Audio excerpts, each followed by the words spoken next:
estudando o livro O Evangelho segundo o Espiritismo.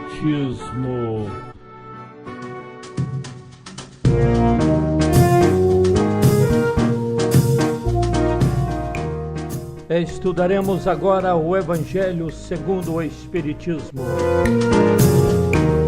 No capítulo 11, amar o próximo como a si mesmo. E na terceira parte do estudo deste capítulo, vamos encontrar as instruções dos Espíritos com 5 subtítulos: a lei de amor, o egoísmo, a fé e a caridade, caridade para com os criminosos. Teremos agora nas instruções dos Espíritos a lei de amor. Zé Pequeno, antes de começarmos com o estudo dessa mensagem, deixa eu dar o meu pitaco. Fala, João Grandão. Rapaz, toda a vida eu tive uma dúvida, me senti às vezes confuso, porque toda palestra que eu vejo no centro espírita e todo o ensinamento que eu recebia na igreja onde eu frequentava, falava de amor, mostrava que a gente tinha que amar, mas eu não conseguia entender bem o que é o amor. Tenha calma, João Grandão. Agora você vai entender bem o que é o amor. Preste atenção no estudo desta mensagem de Lázaro. Esta mensagem de Lázaro está contido no item 8 deste tema. E este tema está dividido em 3 parágrafos. Vamos analisar frase por frase, parágrafo por parágrafo. Então vamos ao texto. Item 8. O amor resume a doutrina de Jesus toda inteira, visto que esse é o sentimento por excelência. E os sentimentos são os instintos elevados à altura do progresso feito.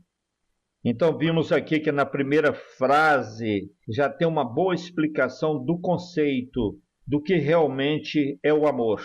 O amor é o sentimento por excelência. Isto quer dizer que o amor é o sentimento em mais alto grau de evolução do espírito. Por este motivo é que resume toda a doutrina de Jesus. Para aí, um momento só. Então o amor é o sentimento evoluído? Quer dizer que nem todo mundo tem a capacidade de amar, porque nem todo mundo está evoluído? Sim, João Grandão, é por aí. Como não somos iguais em termos de evolução espiritual, a capacidade de amar também não é igual. Vejamos a sequência da evolução espiritual que Lázaro colocou para entendermos o que é o amor. Em sua origem, o homem só tem instintos. Quando mais avançado e corrompido, só tem sensações. Quando instruído e depurado, tem sentimentos. Bom, analisando esta segunda frase, vamos entender que o homem foi criado simples e ignorante. Em seu começo, em sua origem, ele só tinha instinto. Aliás, só tem instinto, porque Deus continua criando até hoje. Então, no meu entendimento, vejo que esta sequência colocada por Lázaro nos leva a entender o que é o amor.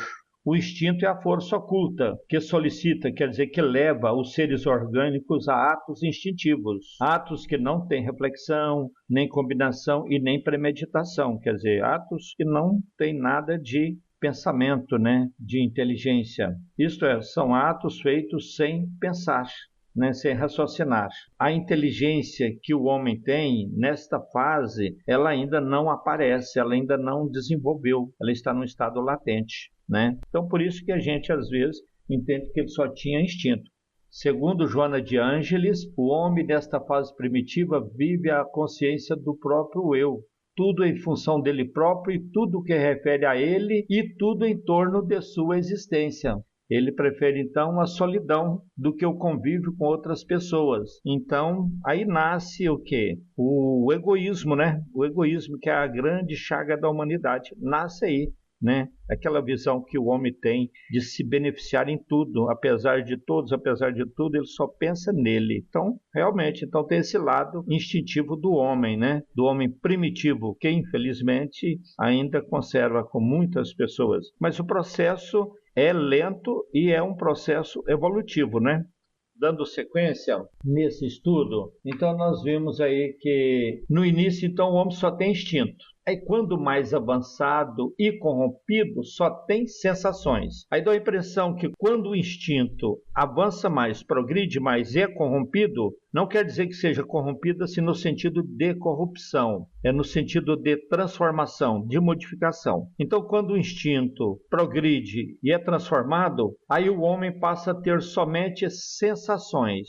Aí você pensa, então o instinto acabou? Não, ele foi transformado. Ele foi transformado. Porque, na verdade, o homem, ele é um ser sociável. Ele não veio para existir sozinho, de forma isolada. Não tem como. Embora o instinto dele, no início, leva ele a este comportamento, mas depois ele começa a sentir a necessidade da convivência com outras pessoas. É porque o instinto desenvolveu e transformou-se em uma força que nós chamamos de sensação, embora ele ainda continue pensando no seu bem-estar, sendo um pouco mais voltado para si, mas ele já tem a sensação, já reconhece a necessidade das pessoas. E nesta época, embora o homem já tenha evoluído um pouco, mas ainda a relação social é bastante atrasada. Mas acontece que o processo de evolução continua. E aí surge um momento em que a alma se sente, se reconhece, tem consciência de si mesma e começa a compreender que ela é independente do corpo. Aí o homem, nesse estágio evolutivo, passa a entender que ele não é só matéria, que o objetivo dele não é unicamente material, que ele tem um espírito. Este espírito, seja qual for a crença que ele tenha sobre o futuro desse espírito, mas ele começa a pensar que este espírito é imortal, que ele não deve investir em todos os seus esforços só para atender a questão material, as questões passageiras, porque isso não garante a felicidade dele. Ele começa a entender que as mesmas necessidades que ele tem, os outros também têm, que o direito dele termina onde começa o do outro. Ele começa a entender que ele tem seus direitos, mas tem também os seus deveres, porque ele não vive sozinho. Isto já é a fase do sentimento. É quando Lázaro fala que os instintos, depois que chegar ao nível de sensações, pode evoluir mais ainda e, instruído e depurado, porque chega a essa conscientização de vida espiritual, de uma vida mais ampla, aí então surge o sentimento, ou seja, o homem passa a ter sentimentos. E aí Lázaro continua em seu artigo dizendo o seguinte, nessa terceira frase: e o ponto delicado do sentimento é o amor, não o amor no sentido vulgar do termo, mas esse sol interior que condensa e reúne em seu ardente foco todas as aspirações e todas as revelações sobre-humanas. Está vendo? A lei de amor substitui a personalidade pela fusão dos seres, extingue as misérias sociais. Quando ele passa a viver pelo amor, a personalidade dele, um instinto de egoísmo, transforma num instinto de convivência, de vida em sociedade, e aí, consequentemente, elimina as misérias humanas. Aí não há corrupção, aí não há maldade, não há interesse próprio, aí é um trabalho justo, honesto, aí diminui, acaba com as misérias sociais. Não adianta ler o Evangelho se a gente não consegue refletir essas questões. Vamos continuar. Ditoso aquele que, ultrapassando a sua humanidade, quer dizer, feliz é aquele que vai se desmaterializando, ama com amplo amor os seus irmãos em sofrimento. Ditoso aquele que ama, pois não conhece a aflição da alma, nem a do corpo. Seus pés são leves e vive como que transportado fora de si mesmo. Feliz é aquele que ama, porque a pessoa que ama não conhece a aflição da alma, não sente esse peso da vida, essas dificuldades que são trazidas pelo instinto ainda selvagem, um instinto primitivo, um instinto de egoísmo. Nem as aflições do corpo, porque se estamos bem em espírito, com certeza nós estaremos bem também no corpo. Mesmo que apresente as doenças, mas nós teremos um novo comportamento, uma nova reação, uma nova disposição para enfrentar os problemas, mesmo do corpo. Seus pés são leves e vive como que transportado fora de si mesmo. É uma sensação, gente, que muita gente nunca sentiu, mas quem sente vê que é uma coisa inexplicável. Quando Jesus pronunciou a divina palavra amor, os povos sobressaltaram-se e os mártires, ébrios de esperança, desceram ao circo. Agora veremos o segundo parágrafo. O Espiritismo, a seu turno, vem pronunciar uma segunda palavra do alfabeto divino. Estai atentos, pois essa palavra ergue a pedra dos túmulos vazios e a reencarnação, triunfando da morte, revela ao homem deslumbrado seu patrimônio intelectual.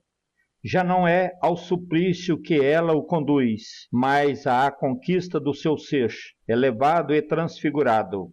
O sangue resgatou o espírito e o espírito deve hoje resgatar o homem da matéria.